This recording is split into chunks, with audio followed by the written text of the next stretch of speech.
Qual é a sua visão sobre o céu? Você acredita que existe um lugar assim?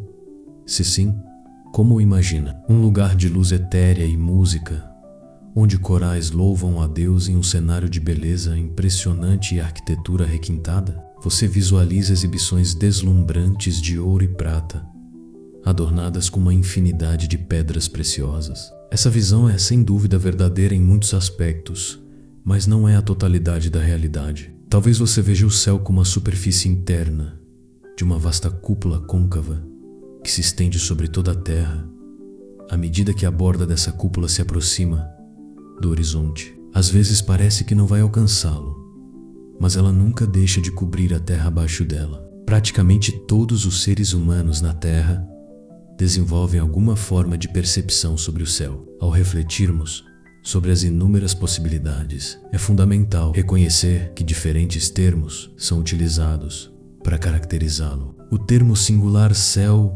ressalta sua essência unificada, enquanto outras expressões parecem aludir a seus diversos aspectos ou divisões. Por exemplo, as palavras céus ou lugares celestiais insinuam a existência de várias regiões distintas, todas integradas sob a denominação comum de céu. Esses diferentes lugares podem ser concedidos em tempos distintos a seres e propósitos específicos. Em 2 Coríntios 12, versículos 2-4, Paulo relata: Conheço um homem em Cristo que há 14 anos foi arrebatado ao terceiro céu. Se em corpo ou fora dele, não sei, Deus o sabe. E sei que esse homem, se no corpo ou fora do corpo, não sei, Deus o sabe, foi levado ao paraíso, onde ouviu palavras inefáveis que ao homem não é permitido pronunciar. Esse trecho sugere a existência de 3 céus dispostos de forma consecutiva, sendo um acima do outro. O mais elevado, Paulo chama de terceiro céu, é o paraíso, a morada divina e o espaço mais sagrado do universo. Passagens como essa nos oferecem o conceito, frequentemente associado ao céu, de pureza e santidade. As palavras proferidas lá são tão sagradas que não podem ser repetidas fora dele. A palavra grega paradisos, ou paraíso, significa jardim e simboliza o jardim de Deus no céu. O paraíso é o destino final de todos os pecadores que genuinamente se arrependeram e perseveraram na fé.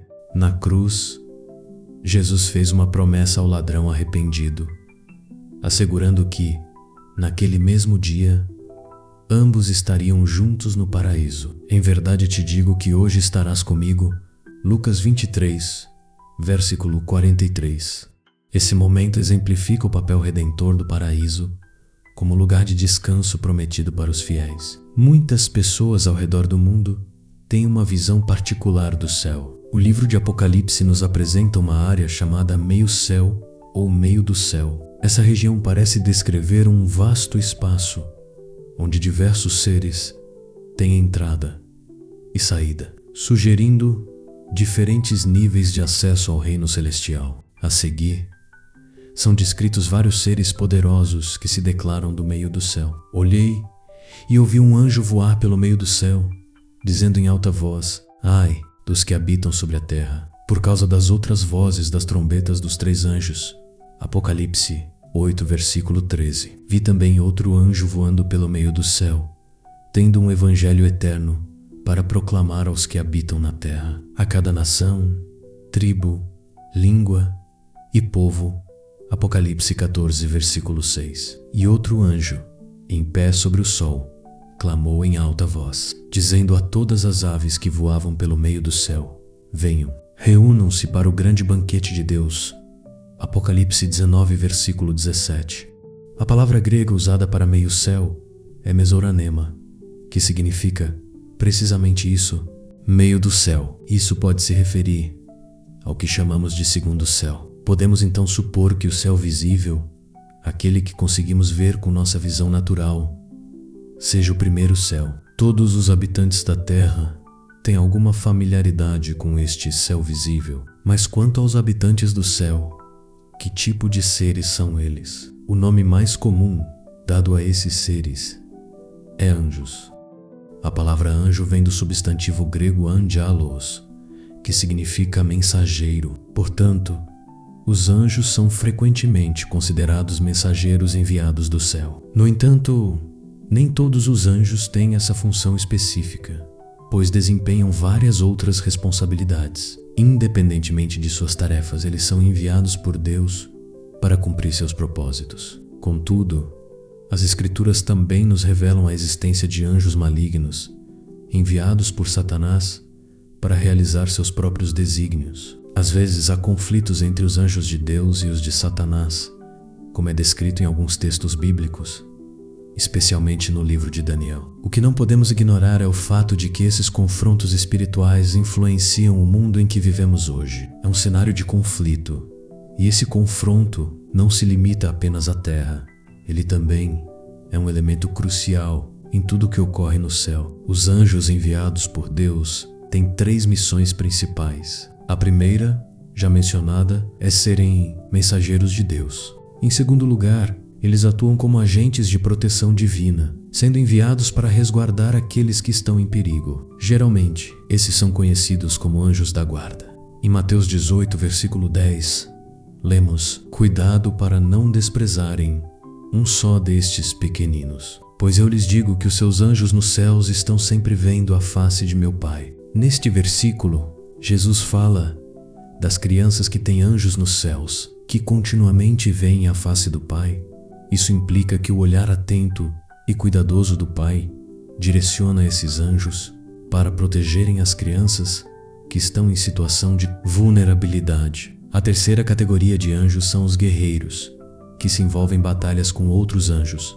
Muitos cristãos acreditam que o céu é um lugar de paz e harmonia inabaláveis, cheio de adoração e elegância. Embora isso possa ser verdade no terceiro céu, tal conceito não se aplica aos 2 primeiros céus. Algumas passagens bíblicas apresentam uma imagem diferente do que está ocorrendo atualmente no segundo céu. Como já mencionado, às vezes o cenário no céu é de intenso conflito entre anjos guerreiros, alguns servindo a Deus e outros a Satanás, principalmente nas regiões celestiais. Esse conflito não é limitado ao céu, pois é também onde Satanás derrama uma torrente de acusações contra os cristãos que servem ao Senhor aqui na terra. Em Apocalipse 12, versículo 10, está escrito: "E ouvi uma grande voz no céu, que dizia: Agora é chegada a salvação, e o poder e o reino do nosso Deus, e a autoridade do seu Cristo. Porque foi expulso o acusador de nossos irmãos, o qual os acusava de dia e de noite diante de nosso Deus." Satanás é descrito, neste contexto, como o acusador de nossos irmãos, constantemente lançando acusações diante de Deus contra o povo de Deus. A passagem prevê que ele será expulso dos céus, mas até que isso aconteça, está claro que ele ainda ocupa um lugar nas regiões celestiais, enchendo o ar com acusações maliciosas contra os servos de Deus. Um versículo que segue traz um aviso aos habitantes da terra sobre o que esperar quando o diabo for finalmente expulso dos céus para a terra. "Alegrai-vos, ó céus, e vós que neles habitais. Mas ai da terra e do mar, pois o diabo desceu até vós com grande ira, sabendo que pouco tempo lhe resta." Apocalipse 12, versículo 12. Esses versículos indicam que haverá um período em que Satanás saberá que tem pouco tempo, e esse momento pode estar muito próximo, mas ainda não se cumpriu. Certamente, os eventos mencionados ainda não aconteceram por completo. Por isso, devemos ser realistas sobre as atividades atuais de Satanás. Muitos cristãos costumam falar como se Satanás já estivesse confinado ao inferno, mas a realidade é diferente. Ele ainda exerce uma grande influência nas regiões celestiais, e suas atividades ainda afetam diretamente a terra e seus habitantes. Mas isso não é verdade. Existem 2 príncipes satânicos chamados Morte e Hades que governam no inferno, mas Satanás por si mesmo perambula livremente por todo o universo. Em Apocalipse 20, versículo 13, lemos: "O mar entregou os mortos que nele havia, e a morte e o Hades entregaram os mortos que neles havia, e foram julgados, cada um segundo as suas obras." Esse versículo ilustra claramente que, embora a morte e Hades tenham seu domínio, Satanás não está limitado ao inferno. Isso também é evidente no livro de Jó, capítulo 1, versículos 6 e 7. Num dia em que os filhos de Deus vieram apresentar-se perante o Senhor, veio também Satanás entre eles. O Senhor disse a Satanás: De onde vens? Satanás respondeu ao Senhor e disse: De rodear a terra e de passear por ela. A principal diferença entre a terra e o céu é que este mundo foi corrompido pelo pecado, enquanto o céu permanece puro. O pecado da humanidade contamina a terra, mas a glória de Deus aperfeiçoa o céu. Deus, em sua glória celestial, criou a terra e a entregou à humanidade para cuidar e desfrutar. No entanto, ao invés de obedecer às orientações de Deus, Adão e Eva optaram por seguir as palavras de Satanás. A desobediência deles, uma rebelião contra Deus, interrompeu a comunhão direta com Ele. Em Romanos 5, versículo 19, lemos que pela desobediência de um só homem, muitos se tornaram pecadores. Assim também, por meio da obediência de um único, muitos se tornarão justos. A Bíblia afirma em Gênesis 6, versículo 12, que Deus olhou para a terra e eis que estava corrompida, pois todos os seres vivos haviam corrompido seu caminho sobre a terra. Isaías 24, versículos 5 e 6 também diz: A terra está contaminada pelos seus habitantes, pois transgridem as leis, mudam os decretos e quebram a aliança eterna. Portanto, a maldição consome a terra, deixando seus habitantes desolados e queimados, e restam poucos sobreviventes. A terra sofre e geme, destruída pelo pecado, que age como uma doença debilitante. O pecado corrompe e destrói tudo o que toca, trazendo divisão e ruína. Enquanto isso, o céu, puro e perfeito, proclama a glória de Deus. Como está escrito em Salmos 19, versículo 1, os céus declaram a glória de Deus, e o firmamento anuncia as obras das suas mãos.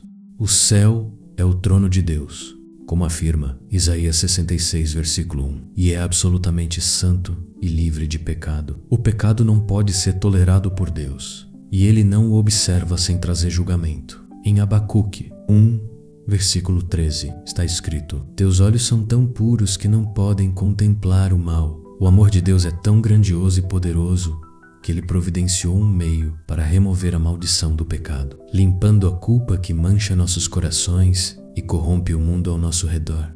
Deus crucificou o pecado na cruz através do sangue de Cristo, que nos redimiu da condenação pelo pecado. Ele morreu em nosso lugar, suportando o julgamento que merecíamos, para que pudéssemos ser apresentados sem culpa diante de seu Pai no céu. Jesus Cristo é o único Salvador do mundo, pois somente Ele pode criar a ponte entre o céu e a terra. A Bíblia afirma: porque assim como pela desobediência de um só homem, muitos foram feitos pecadores, assim também pela obediência de um só muitos serão feitos justos. Romanos 5, versículo 19. É difícil para nós admitirmos, mas somos pecadores por natureza, pecadores por escolha e pecadores em nossas ações. A boa notícia é que Deus providenciou um caminho para sermos salvos por sua graça, como diz em Efésios 2, versículos 8 e 9, porque pela graça sois salvos, por meio da fé. E isto não vem de vós, é dom de Deus, não vem das obras, para que ninguém se glorie. Esse é o glorioso presente de Deus para a humanidade em um mundo caído.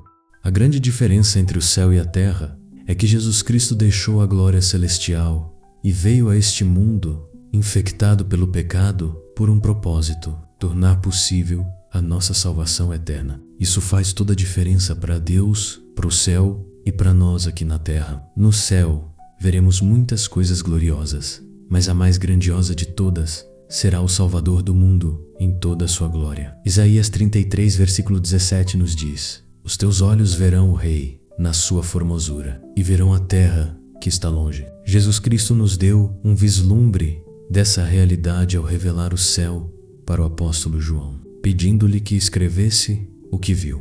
Em Apocalipse 5, versículo 6 e versículo 13, João relata: E vi, no meio do trono e dos 4 seres viventes, e entre os anciãos, um cordeiro, como havendo sido morto, e tinha 7 chifres e 7 olhos, que são os 7 Espíritos de Deus, enviados por toda a terra. E ouvi toda criatura que está no céu, na terra, debaixo da terra e no mar, e todas as coisas que neles há.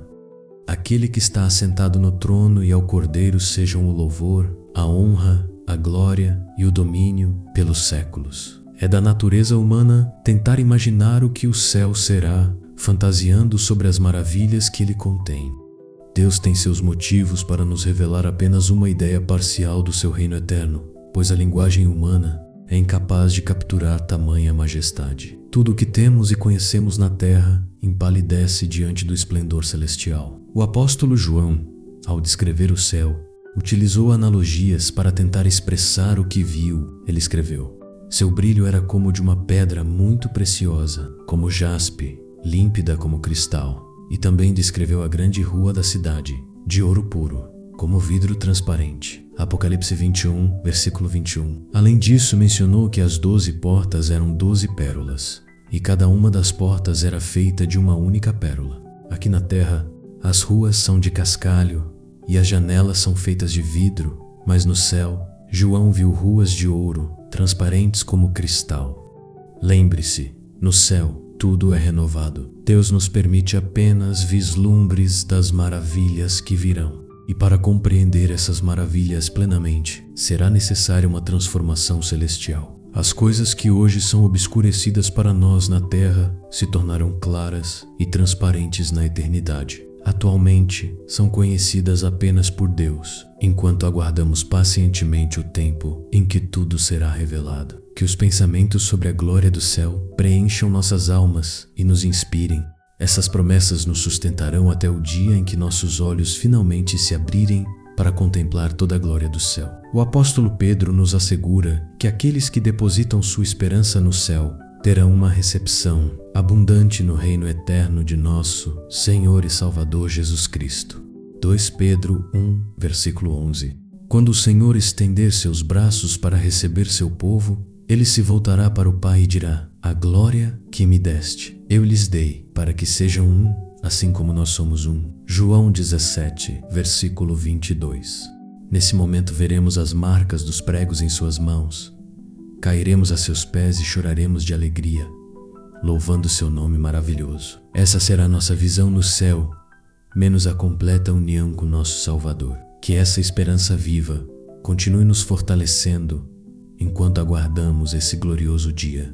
Oremos. Amém.